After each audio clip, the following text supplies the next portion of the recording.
when you don't know the lyrics. Hello everybody, this is Fanny, how are you? A special video about jewelry today and crystals and tokens. Oh my god. I am on my way to sell my gold. I am on my way to sell my gold. My grandmother's No, you're not necklace. here to sell stuff. We're here to go shopping. Yeah, in a minute, but first I need to go sell my necklace. Oh my god. And so you'll get really attached to your jewelry, mostly when it comes from your grandmother's. This one, I've had it, she gave it to me, so all of my childhood she was always telling me, oh, when you're older I will give you my jewelry. She hid her jewelry all of her life, and last time I went to France she gave me her jewelry. So this one is very precious to me. It's a lot of gold, and you see, with all the rings around it, since I had it is when I started my work of networking and started painting the Metatrons cube. But sometimes you don't get the meaning of things until you have achieved it and you're able to look back on it. For example, this painting right here, Stand By Me. Just right now, driving in the car, I understand the meaning of this painting. And that was crazy. All weekend I was so much down on my bed, half dead, and I started remembering, watching videos and from my trip to Egypt, or watching stuff on YouTube or stuff. I started remembering some past lives that even if you don't remember, life wants you to understand, so it brings you the information when you need it. Just like when I always say the truth wants to come out, the truth wants to come out. Every time I remember I discovered some stuff and I was like, oh, I'm not going to put this out there, and then stuff would happen to me, or stuff like kind of pressuring me, the truth needs to come out. And now, yesterday, that was crazy because, oh my god, I don't know where to start. There is so much. I hope you're watching this video. It's super interesting, mind-blowing, crazy. My kitty was in heat, right? It's been in heat for a while, and I've been thinking I want her to have babies. She wants to experience this giving life experience. And at the same time, it's not the right time at all for us to have kittens right now, even though I would love it. And I was like, yo, you see everything I sacrificed, for my journey, my business, some of my son's childhood time. Even though when I look back, I'm like, he's got a lot of time from me, actually, compared to some other parents. So that's not as bad. Maybe you always have that guilt that you're not enough for your kids, mostly when you want to do good. So then you start and not having a successful business financially, because my business is successful. I sell the paintings. It's just not sustainable right yet. But then I was looking at the United Nations, and they're doing giant fundraiser campaigns to help on Ukraine and to help on bigger problems, bigger matter. And I was like, see, scarcity, or the need for more funds, the need for more provision will always be there. Essentially, you never have enough, because where I am, I feel like I don't have this reassurance. But then when you start working at bigger levels and you want to accomplish bigger stuff for the world, for others, for entire communities, you need more as well to provide bigger help, bigger electricity, food, energy, medical help, whatever it is that's needed, depending on what area of the world and what happened, if it's a natural catastrophe or war in Ukraine or stuff like that. But anyways, back to so I was like, you see, now I'm gonna have to sell my stuff, my grandma stuff that I'm so attached to, just to feed, because I can't find, a job, but I don't want to, I have stuff to do. I want to finish my movie. I want to be on social media connecting with the network. I want to be investing time with Esteban and with searching for my bigger future, my better job. If I spend a lot of time finding a temporary job right now, it's going to take away a lot from me, even though I need the paycheck. So I was like, right now, if I can push a little bit more, at least for the summer holidays, while my son is here, I can sell my necklace, it's a lot of gold. I mean, a lot, maybe a couple of thousands. And then I was like, no, but this is exactly, I just talked to my grandma yesterday, and she used to, always give me a little gift or a little pocket money, or I don't know, buy me something when we go out, or help me when I need it. And now I haven't seen her, I don't see her a lot. So, but for her, that was very important. Very important. Every time we were on the phone, she was like, hey, I'm gonna send you something. I'm like, I'm okay, Grandma, I'm good, But she always wanted to be there and everything. And yesterday I talked to her on the phone, and she, as always, she's, if you don't have your family or reference points every day to have the conversations, the persons who work with them at the nursing home, they don't know that all their past life, all their stuff. So when they have conversations, they don't know if it's actually a real memory or if they're making stuff up. So, but when she's talking to me and I know her life, and I'm like, I know she's seeing things all the time that happen in my life as well. And all this to say, then I was like, I'm going to have a shift of perspective and be like, okay, this is my grandma providing for me right now. This is a gift she gave me in advance for when I need it.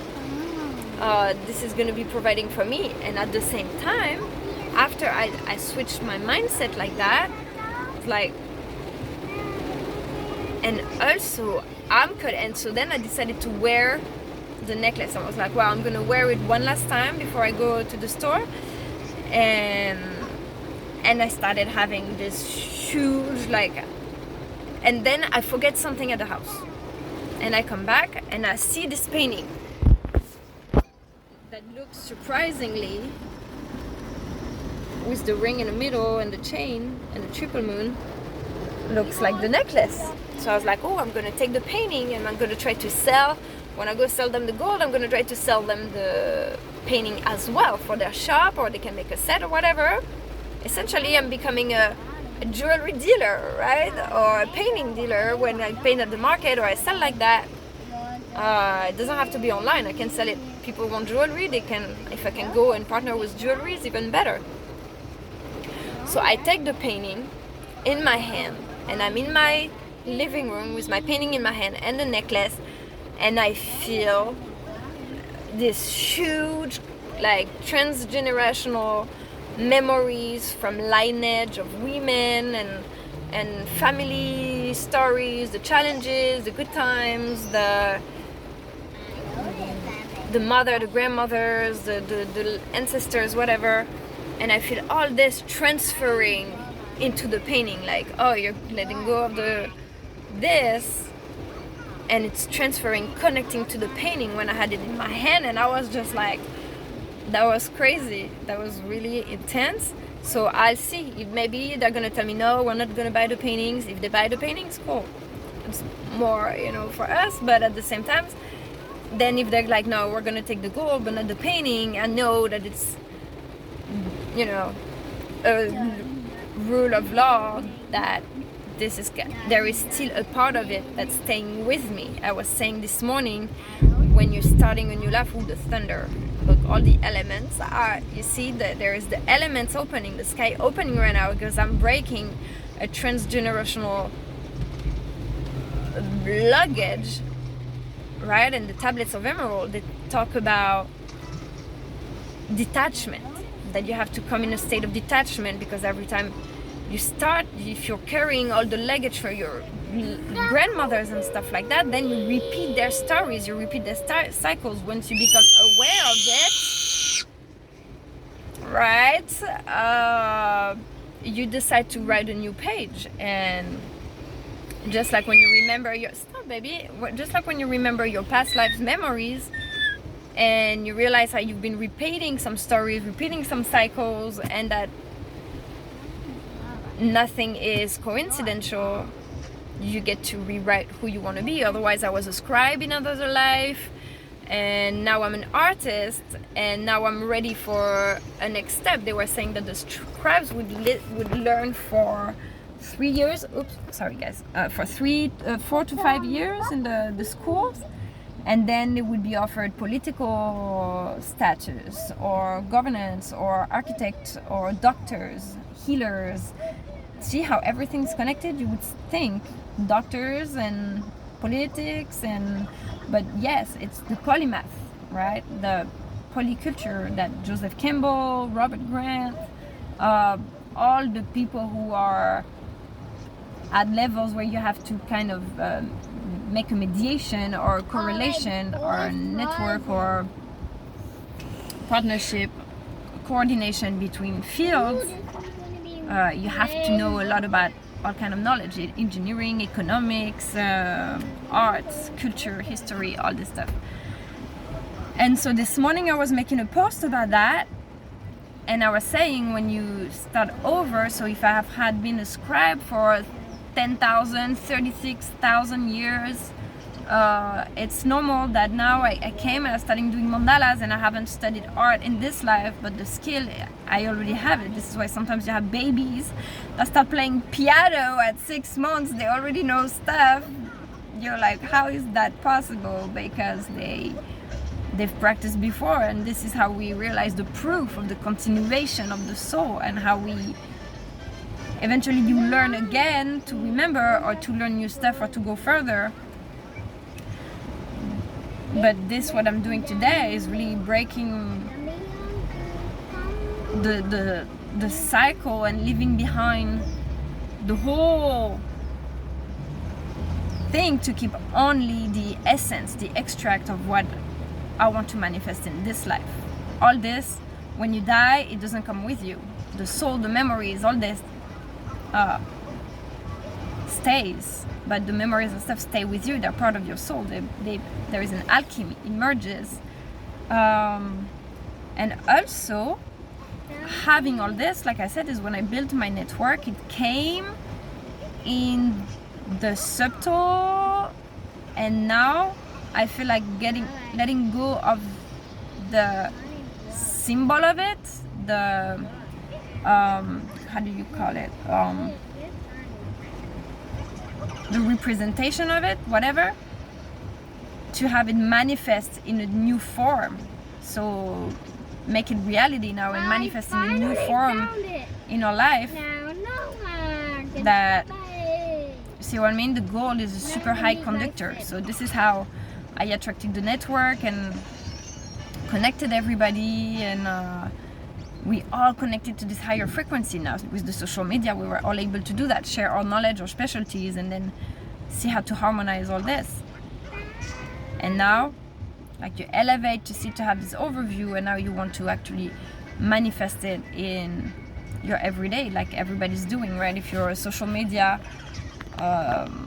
page manager or whatever, you see, you have an overlook of what's going on in everybody else's organization. But then when you turn off the computer, you go to your meeting with your boss and your teammates, and you're able to report what's going on, and how are we now going to make it happen in our field, what are the new, and then they post their new conferences, and so on and so on. Okay, so that's a whole process. And I'm like, also, don't think too much, take the day as they come. There is always something that comes up to support and provide, I guess, when you follow your will. And then I was like, all these ideas that I have sometimes, by keeping all this jewelry, all these paintings that is inspired by people and connected to people, then you carry all of that, and then you constantly have everybody's voice, everybody's thoughts. Mostly on social media, you have this exposure to everybody's life and stuff, so you receive all that.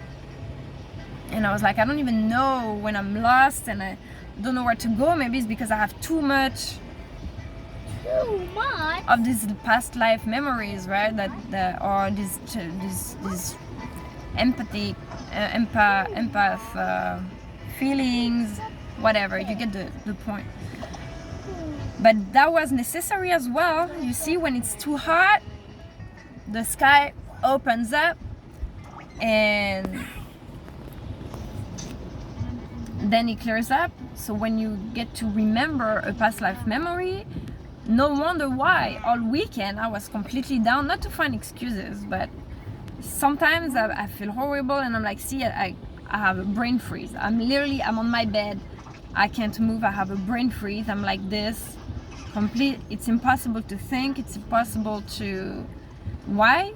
Because if you want to access, imagine you're accessing memories from 12,000 years ago, 30,000 years ago, stuff that is way back there. All your body, all your brain, you got to be pretty much in a dead state for your consciousness to be able to go that far back. You're pretty much, you're time traveling. Oh my God, yeah, you're time traveling.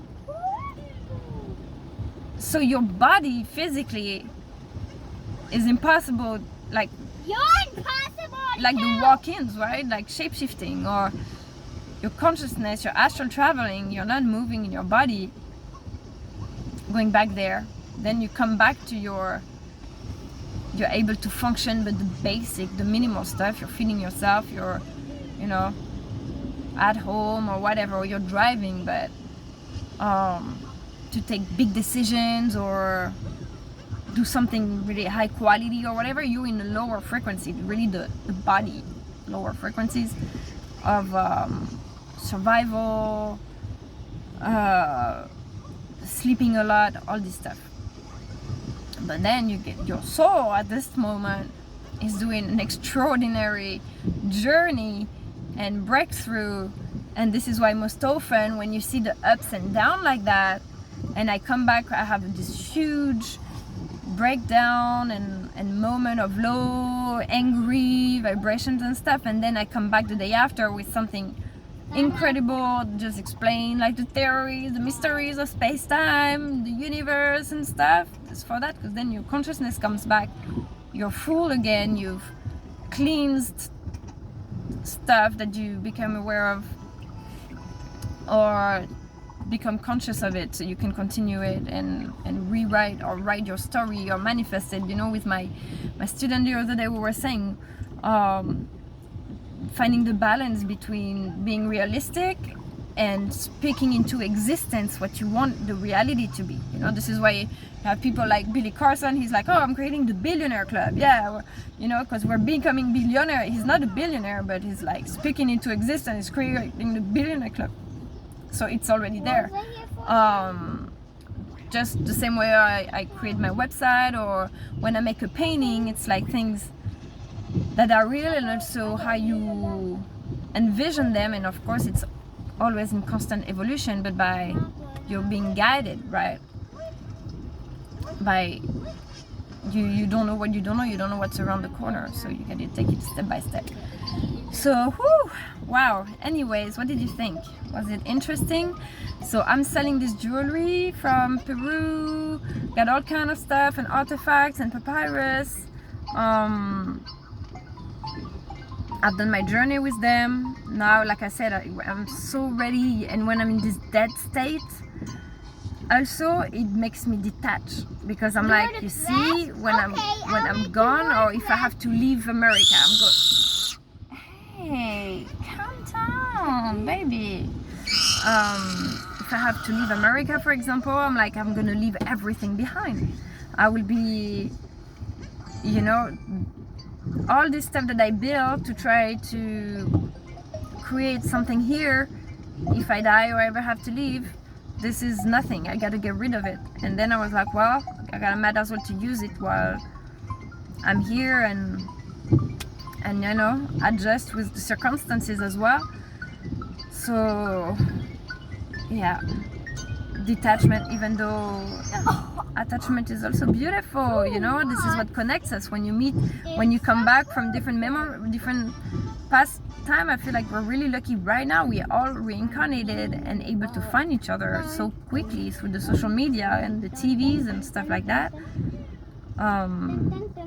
That's beautiful also, to have the attachment and find your people that you grow together through ages and lifetimes, and you created the foundation of the world. Like literally you're going to Egypt, to the pyramids or the museum, and you find stuff that you guys created, and we're back here at the same place. Like when Matthias was creating these reunions by the Sphinx, he said we were already here 12,000 years ago, and now we're back here together. Imagine how improbable that could be, but yet it exists, you know. And many of us remember being in the pyramids before, or recognize your soul family also. So when I feel like this was very known back then, because we are the people from the future, right? So where we're heading right now, I'd say even where we are already by the astral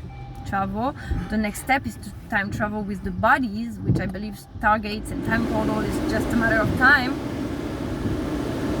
And I'm almost done, baby. And that real soon we're gonna be crossing those time portals, and you'll see the pilots like the Blue Angels or Thunderbirds or expert astronauts and stuff like that. Hold on, because it's making a lot of noise. We're almost there. They're gonna be the ones going back there, maybe because in another timeline it was not, the growth of humanity or whatever wouldn't go fast enough, so we went back to give some clues and some tools and information so we could advance from long time ago and leave clues there, so humanity could advance so much faster. And in the end it's like, who created first, the egg or the chicken, right? But this is why the gods and these characters, these deities, those people, time travels and stargates and stuff, coming back to Egypt. Also, why Egypt? Why would we decide to go back to Egypt and not another time of history, which is probably probable as well? But because you needed to have people that were elevated enough in consciousness to understand what was actually going on. Because after we lost kind of those knowledge, and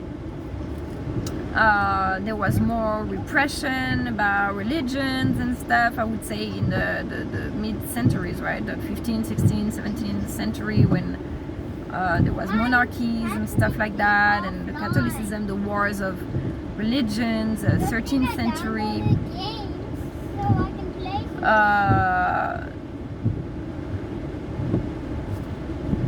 That was a time, probably at the time of Jesus, that stuff happened, and that after humanity was like trying to understand, so we kind of like rebirth a cycle. I don't know, yeah, you see, so the time loop, so then you look really back and then you come back and then you come back, but in the end we're back into the starting point, which is where we are now. And yeah, wow, happy space traveling, time traveling day, guys. Say bye, Esteban. Ready to go? What? All I'm doing is playing Pokemon all the time. Have a great week, everybody.